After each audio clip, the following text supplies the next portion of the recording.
If you want to be competitive, avoid these 7 common hiring mistakes like the plague.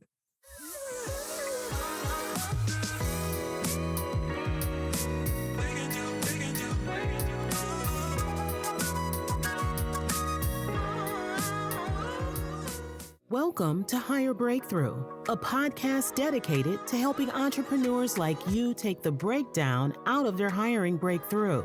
If you're a founder who is ready to take back control and build your A team without the overwhelm, you are in the right place. Your host, Kimon Napier, is a hiring strategist, speaker, consultant, and CEO of Hire Breakthrough. We're on a mission to help founders like you connect with the right talent to scale higher. Your time is way too valuable to stay stuck, and we want to show you how to stop chasing unicorns, take an intentional approach to your talent strategy, so you can make your next right hire. Let's get started. Welcome to Hire Breakthrough. My name is Kimon Napier, aka the hiring strategist, and today I will be talking about the 7 common hiring mistakes to avoid if you want to hire the right talent in your business. Okay, so let's just dive in. Now, you may be thinking to yourself, well, come on, what are these 7 mistakes? They're probably more common than you think, but I see so many people doing it. So I said to myself, I have to record an episode so I can help my people stop doing these mistakes and start attracting the right talent. So, why do some entrepreneurs or business owners really think hiring is this like easy thing to do that you just like, oh, just put out a job description and you'll get the results? Wrong. I see so many people copying and pasting job descriptions. They do it to my own, like stuff that I make for clients. People will just copy and paste them and they really think that's going to help them find the right talent. Now, it's a skill. Not everybody has that skill, but people are just doing this because they really need to hire someone. This is super wrong to do. And let me just start by saying it is not going to have the result that you want in your business because every business is different. Every job description is intricate and it means something different. So, enough about that. Let's just dive in a little bit further. When it comes to hiring, it's all about who you hire when it comes to creating a successful business. Think about your business as a piece of a puzzle. It's a puzzle. Every operation, every function, every deliverable has an individual behind it. This is how I want you to start thinking about your company.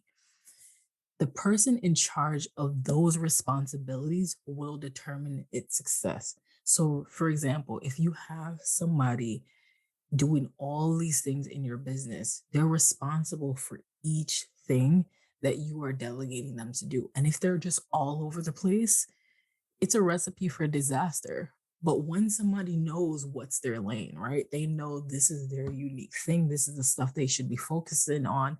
Not only will they start to do those things, but they will start to innovate there. It gives them breathing room to start to think about the stuff that they can actually get accomplished in that role. So instead of having somebody who's generalist, right? Where they're doing operations, marketing, sales, the whole 9 yards. If you have somebody specific to one area of your business, now it depends on the size of your business, but if you have someone specific in one lane, like for somebody who's doing all your admin, they can start to innovate how this can be better. And as of course, if they move up in your company, which is what you should be aspiring to, because that's how you keep good talent, as they move up, guess what? They can create the processes around the job that you want to hire for. So if you have somebody who is an administrative assistant and they're going to be moving up, maybe they'll be your ops person now. When you're hiring somebody who's another assistant, guess what? They have all the information. They can create processes for this person and innovate that way. This is how you hire for long-term growth. This is why I keep telling you short term is not the way to win. You want to think about the long term, the longevity of your company. So, the most valuable assets for your company are the people who work with you. But when it comes to hiring, many businesses make these 7 mistakes that I'm going to talk about because they may hire exclusively for the position rather than the business as a whole. Or another issue is that they may hire ahead of the time for a specific role, but they haven't been defined. These are some of the things that I see going wrong in this space. And I really want to make an effort to help you to change those things because you can often make a hasty decision and you end up like in the most horrible situation ever. Right. I was reading online about someone who recently had a launch and they had hired these people at the last minute and they weren't doing any of the work. So guess what? This business owner was up at 3 o'clock a.m. to try to do the deliverables and the assets for a launch so she can get some return on her investment. This is what you don't need to do. But when you use some of the things that I often talk about, hiring with intention and all that kind of stuff, you don't have to be in this situation. Businesses of all sizes, they need to adopt a successful plan for hiring. And they need to make sure that they have people behind the plan to actually make sure it's happening. If it's not you, if it's you, great. But if it's not you, you have to make sure there's a person behind that process because this is your company's name. And of course, even if you interview somebody and you don't hire them, people talk about your company. So you want to make sure you're giving the best impression possible because you don't know who someone knows. The people you hire are also a representation of your business. So stay tuned because at this point, I'm going to be diving into the 7 common hiring mistakes.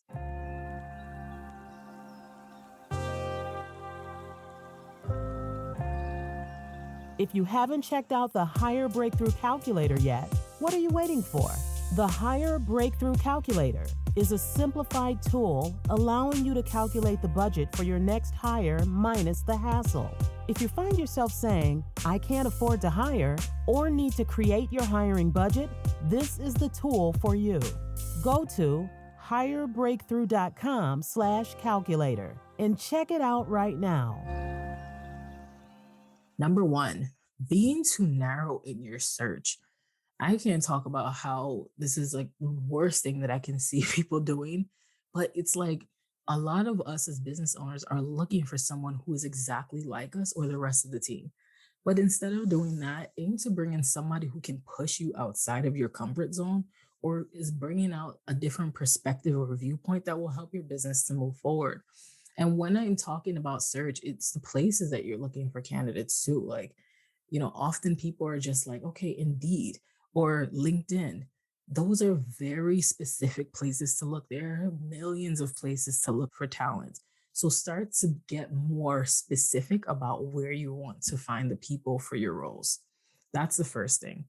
The second thing is like I see people hiring just because they can with no purpose, no reason to actually make this hire. Now, it's a good problem to have when you're hiring just because you can, but like that is not actually specific. And when I see people doing that, usually they're trying to avoid something. They're trying to avoid a bigger issue underneath all of the stuff. So, for example, what this might look like is that you're dumping all of this money into like a Facebook ad strategist and it's not giving you any return. Why? Why are you hiring for that role? Instead, what you should be thinking about, well, how can I utilize this person and how can they help me to bring in more revenue, create more impact in the whole 9 yards. So you don't want to necessarily hire just because you can. There needs to be a purpose behind the reason that you're hiring somebody. And if you don't know that purpose, then you need to sit down and think about that before you go out there trying to hire someone. So that's the second thing. The third thing is that you're not clearly defining the roles and the responsibilities for which you're hiring. I know so many people listening to this episode are in this situation right now. If you ever look online and you see these general posts where somebody's like, help, I need somebody to come and help me. This is broken.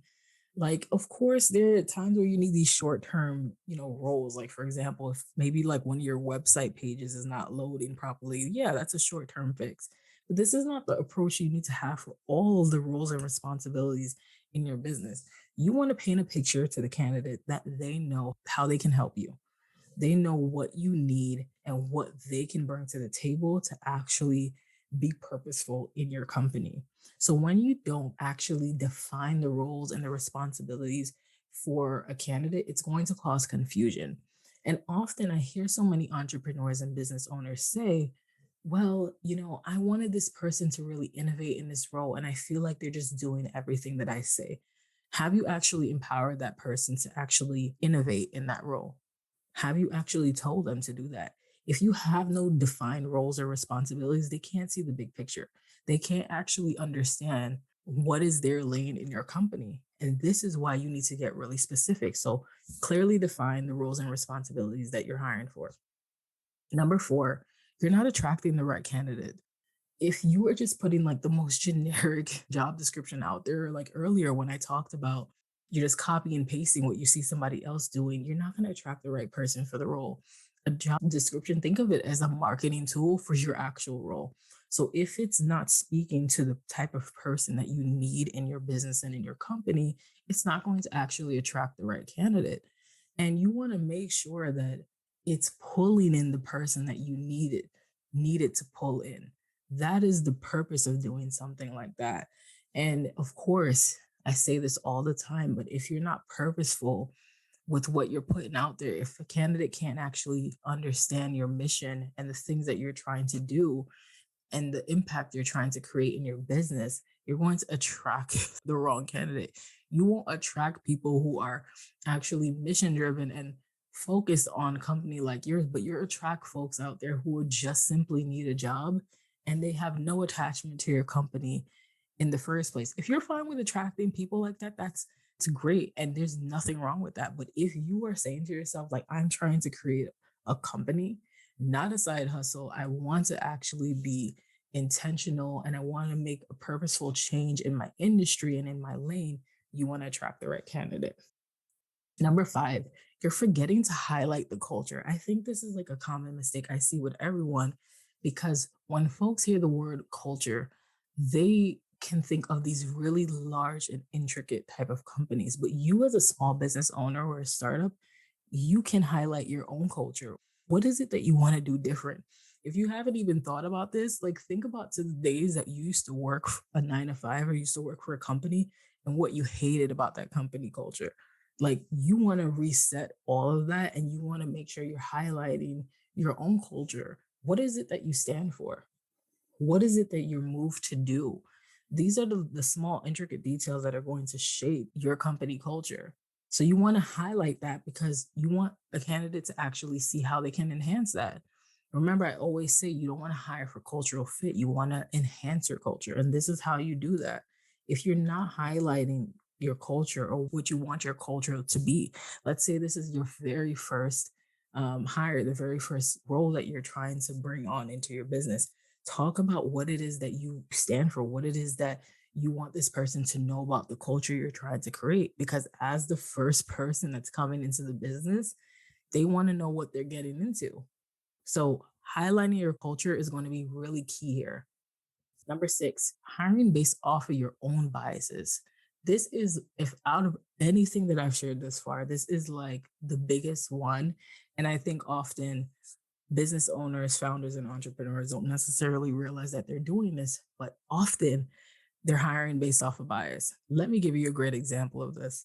So tell me if this is you. You go on an interview with a candidate and you're learning about the candidate, they're talking about their education and experience. And you ask them maybe a question like, what is it that you like to do? And they're like, oh my gosh, I really love to go see shows on Broadway. And then you're immediately like, I love to see shows on Broadway too. It's like after that point, you don't see anybody else. What has happened is that that candidate has hooked you.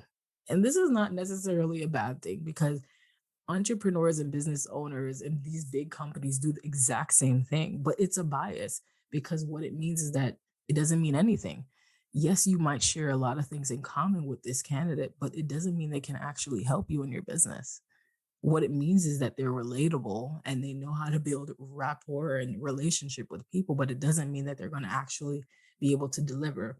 So if you find yourself doing that, you need to change, change the way you're asking questions, and you need to start asking the right questions to see if they can actually help you, to see if maybe some of their past experiences or their knowledge can actually help deliver what it is that you want them to do. So you want not to hire based off of your own bias, but you want to hire the right person for the role. And number seven, you're failing to engage with candidates. Major mistake. So we're in a time frame where candidates, they just don't have the time to work with people who they feel like don't actually care. And they will feel that if you're not engaging with them. When I say engaging with candidates, it is simply even in the process. So, like, if you know for a fact this person was maybe someone you were interested in and you're ghosting them and you're not following up with them, that is not a great thing to do and you're not engaging with them. It's the same thing too with the interview. If it's just very like stringent in terms of like the interview, meaning that you're just asking the candidate questions, you don't even give them a chance to ask you questions of their own. That is not a place where people are going to want to work. And it honestly is going to set the wrong impression and vibe from the candidate. So these are really major mistakes. They may seem minor, but they really will like make or break you, especially if you are a startup or a small business. It's going to show up a lot. And making mistakes is simple, but if you put forth a little effort, you can easily avoid a lot of these mistakes that I talked about. The fact is that now you've been listening to this episode, so you know what these mistakes are, so you can avoid these like the plague. And what you can do is streamline your actual hiring process. Think about these mistakes and say to yourself, like, okay, how can I actually avoid this and do it in a better way? It's going to help it all run smooth. I hope all of this was helpful. This is something that I've been wanting to share for a long time, but my goal is to really help you actually break through in your business and stop doing a lot of these mistakes so you can hire the right team members, so you can have time and you can have freedom and you can be focused on the impact of your business rather than getting too much in the weeds. So if you're ready to build a dream team, if you're ready to actually attract the right people in your business or in your company, feel free to connect with me and my team at www.hirebreakthrough.com. Stay tuned for the next episode. Are you ready to make your next right hire but are stuck in the weeds? If so, be sure to grab the Scale Hire Roadmap. This is a resource that we developed to give you the steps to attract and hire your A-team. You can get the roadmap for yourself at hirebreakthrough.com/roadmap. This podcast is produced, engineered, and edited by CEO Rising Creative and Greatborn Studios.